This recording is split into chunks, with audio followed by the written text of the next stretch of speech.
আজকে আমরা ইংলিশে কথা কমু। আচ্ছা, দুনিয়ার কে কি কইলো না কইলো এটা আমাকে দেখার বিষয় না। আচ্ছা শুরু কর, তুই শুরু কর। আচ্ছা, টুডে ইটিং রাইস। হ্যাঁ, কোন তরকারি? হ্যাঁ, আরে টুডে ইটিং রাইস কোন তরকারি? টুডে ইটিং রাইস মূলা তরকারি। মূলা তরকারি? ইয়েস, মূলা তরকারি। মাশাআল্লাহ, খাইতে বললাম ভেরি ভেরি টেস্টি। হুদা টেস্টি, অক্ষরে মুখ মারিও না টেস্টি। নটি বয়, তুই নটি বয়। আরে বাপ রে বাপ, তুই দি মুহে মুহে কথা কস। আরে এটা ইংলিশে ক। ও, আরে ফাদার রে ফাদার, তুই দি মুহে মুহে টকিং। আরে মুহে মুহে তো টকিং, নাইলে আবার কোন দিক দিয়ে talking? Butterfly talking, butterfly talking.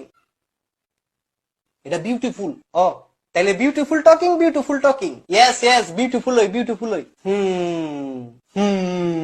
তাহলে মূলা তরকারি একলা একলা ইটিং। আরে একলা একলা তুই ইটিং, নাইলে কি তোর বাপের হলো ইটিং? এর লাগে ভাল লাগে না। কি হইলো? কত কইতেছে আমরা দুজন, এন তুই বাপের আনুস কীর্তি। আমি তো বিষয়টা বুঝি নাই, তুই আবার জিগা, আবার জিগা। তাহলে মূলা তরকারি একলা একলা ইটিং। আরে একলা একলা তুই ইটিং, নাইলে কি তোর বউর লোকে ইটিং? বেটা